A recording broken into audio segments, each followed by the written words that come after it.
Pois bem, vencido todo esse gargalo que são as rodovias, que é a questão da logística interna, o mercadoria chega lá no porto. Aí beleza, né? Chegou no porto, é quase meio caminho andado, porque dali embarcou no navio, vai embora. É só receber o dinheiro e já era, acabou. O que a gente vai ver no porto? Tecnologia, rapidez, eficiência. Finalmente vamos ver alguma coisa bacana. Então vamos ver. Roterdã é a porta de entrada para um mercado de 500 milhões de consumidores.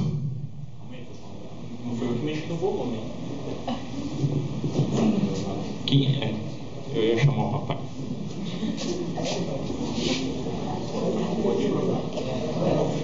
E um dos principais centros logísticos e industriais do mundo.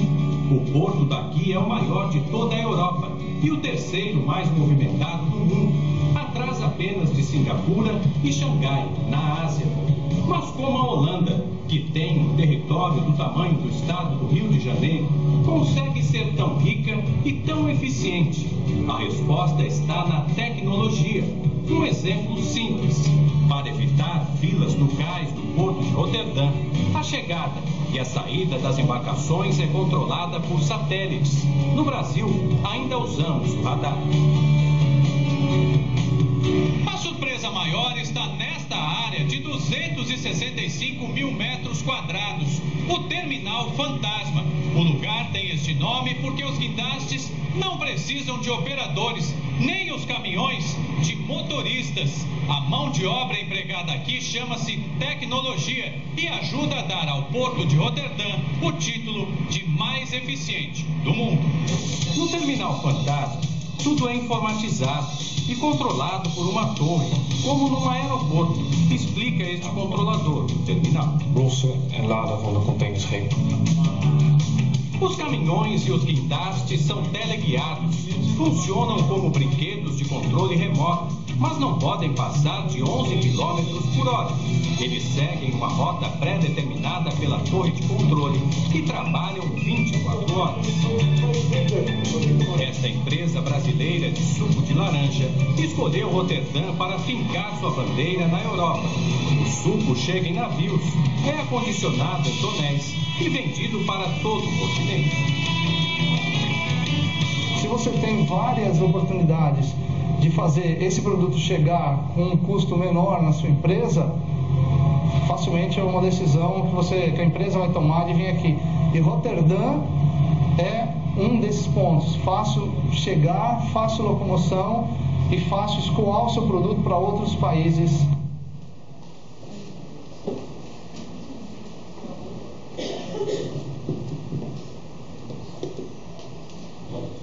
Mas sinto informar vocês que aquele porto não é no Brasil, tá? No Brasil é mais ou menos assim.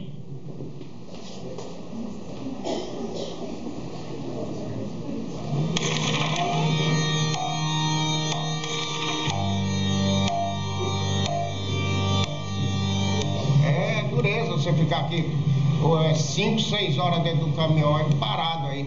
3 viagens que eu faço para cá e todas elas não descarregam menos de 24 horas.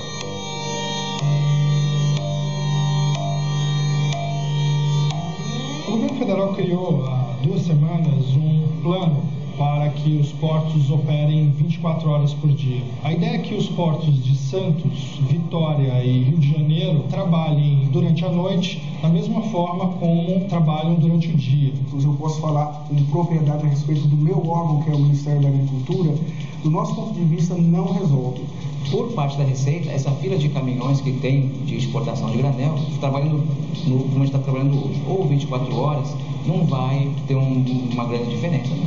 Agora são 3h25 da madrugada e pela fila que a gente está vendo aqui atrás, dá para perceber que o porto ainda não está funcionando como deveria. A estrutura atual do nosso SDA, no Porto de Santos, ela mal dá para cumprir, para atender a demanda diária.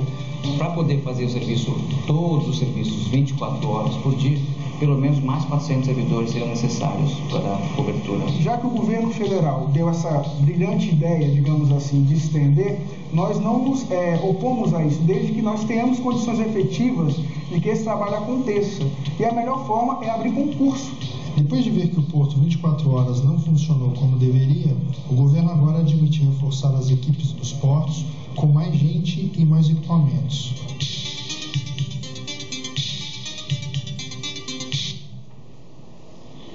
Acho que vocês perceberam que é um pouquinho diferente, né? Só um pouco diferente da situação que a gente vê num país de primeiro mundo, que é a Holanda. Mas ainda não é tudo. Não se assustem, então o vídeo é rapidinho, mas para vocês verem mais ou menos a situação, como ela vai piorando em alguns lugares.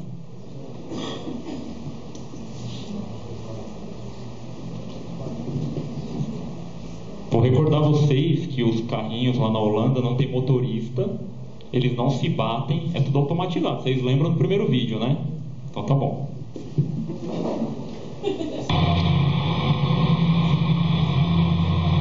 Essa é a operação no Porto de Paranaguá, no Paraná. Operação de descarga do container.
Fala assim, pô Diogo, mas isso aí é lá no Acre, né?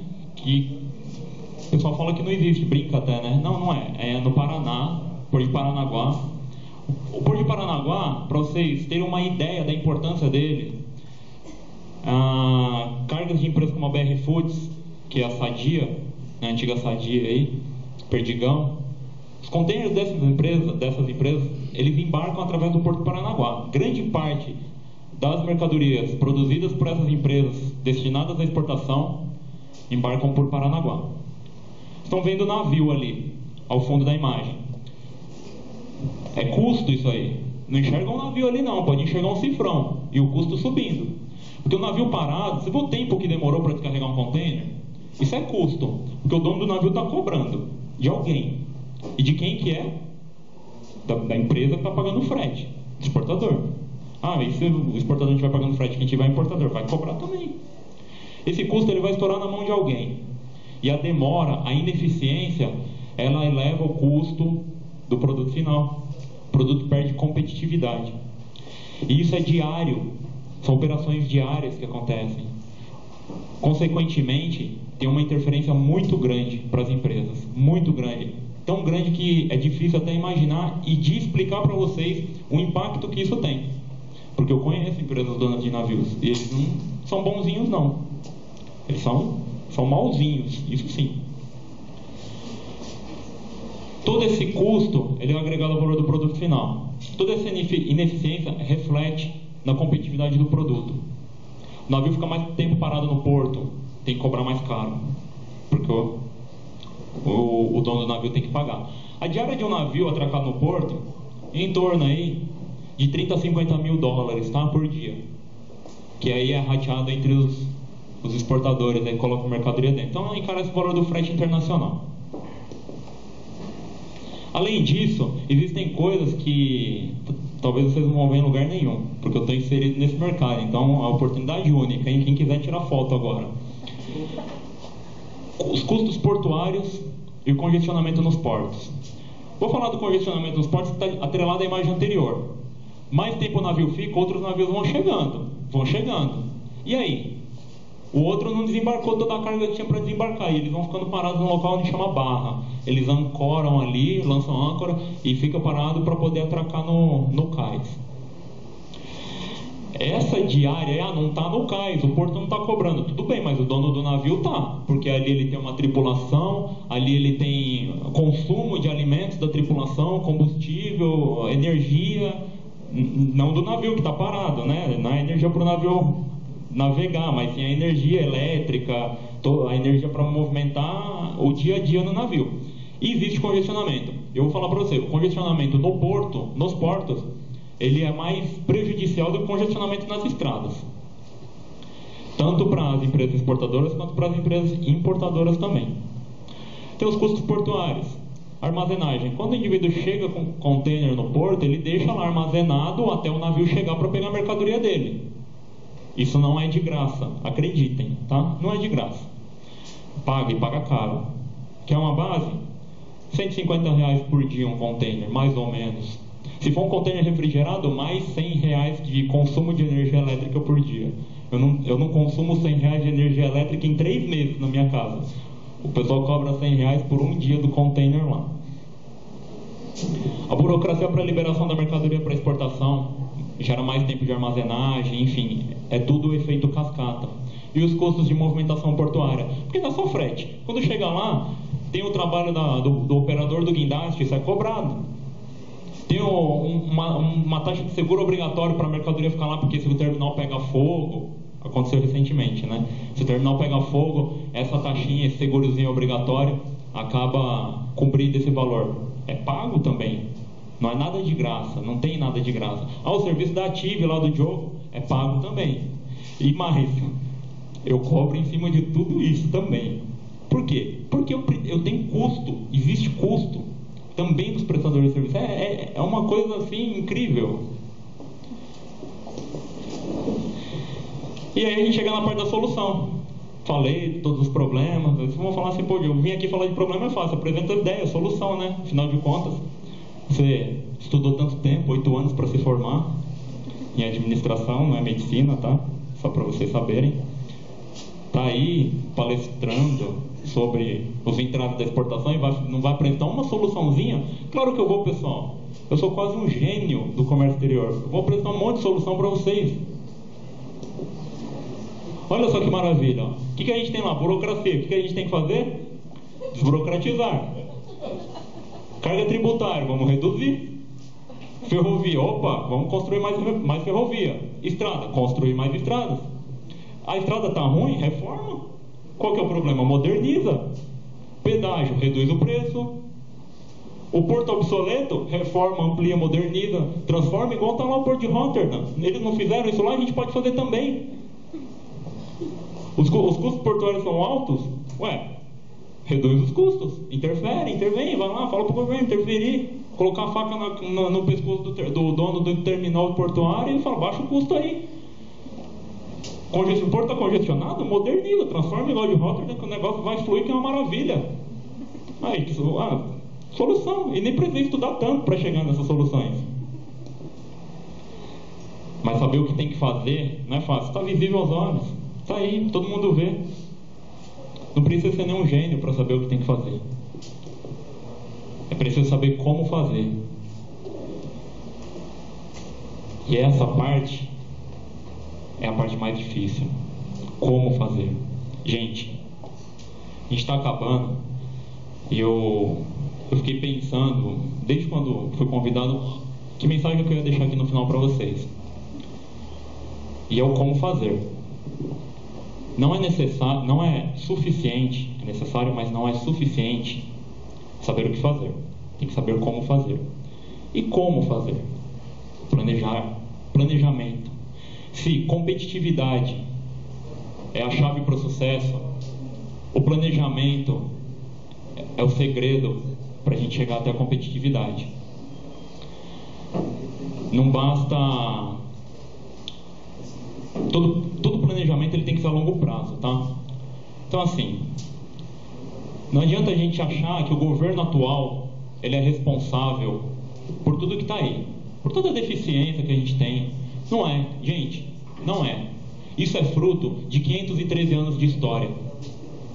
Não dá para jogar nas mãos de um único governo, um único governante. E aqui eu não estou falando de partido, eu não estou falando de ideologia, eu não estou falando de nada, nem de Lula, nem de Fernando Henrique, Dilma, Collor, Itamar, Tancredo, Sarney. Não, eu não estou falando de políticos e nem de política. Eu estou falando de planejamento, de história. Eu estou falando de história. São 513 anos de história.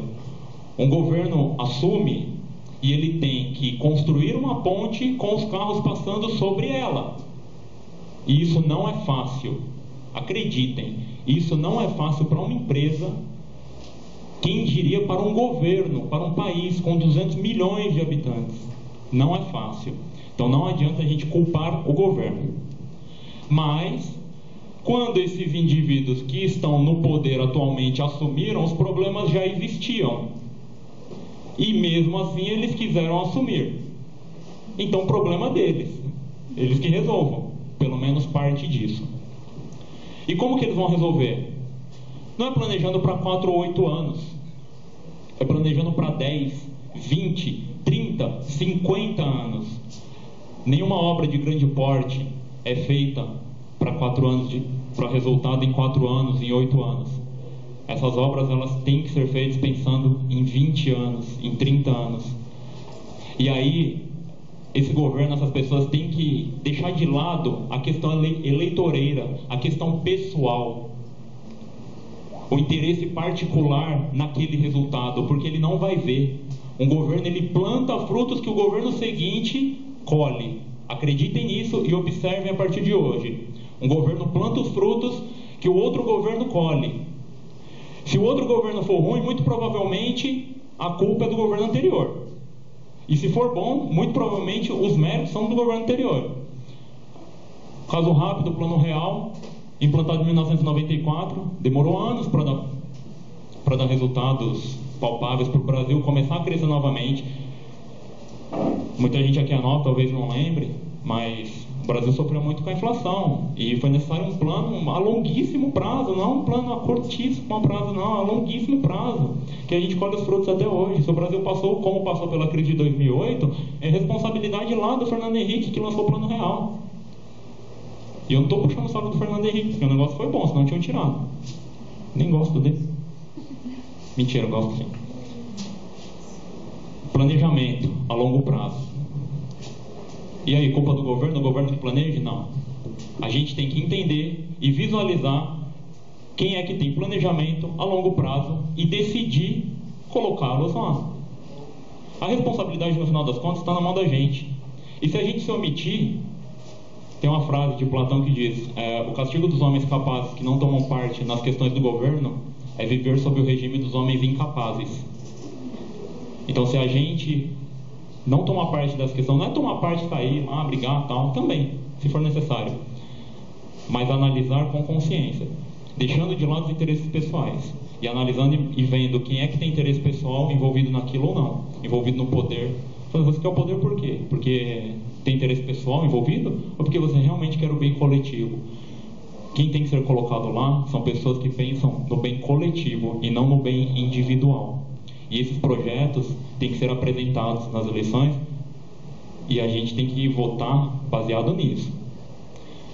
Deixando de lado ideologia, não é ideologia, partido, políticos, enfim. Deixando de lado todas essas questões. Não tenho partido preferido, não tenho pessoas preferidas, eu tenho projetos preferidos. Eu sei que aquilo que vai ser bom para o Brasil, aquilo que vai ser bom para o meu estado, para a minha cidade, para a minha empresa como um todo, para que minha empresa possa gerar emprego, gerar renda. É isso que a gente tem que analisar. Porque se a gente não fizer, não analisar no momento que está colocando o indivíduo lá, a gente não vai poder reclamar depois. E aí depois não adianta sair, manifestar, brigar, protestar, quebrar e dizer que aquele grupo de pessoas que estão decidindo a sua vida não te representa, porque eles representam sim, seja por decisão de vocês, por participação que os colocou lá, por nossa participação, não só de vocês, por nossa participação, que nós colocamos eles lá, ou que seja por nossa omissão. Pessoal, era isso. Muito obrigado. Espero que vocês tenham gostado e eu consiga ter agregado um pouquinho de conhecimento a mais na vida de vocês, na vida educacional de vocês. E muito obrigado.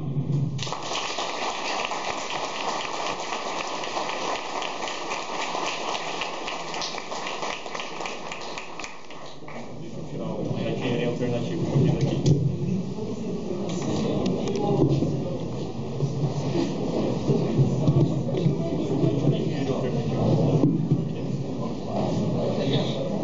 Bem, eu convido a Verônica para entregar um certificado para o jogo e umas flores.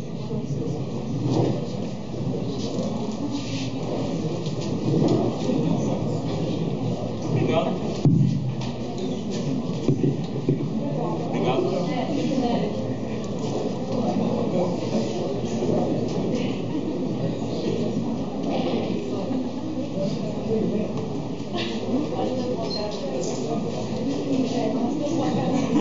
Vamos tirar mais um.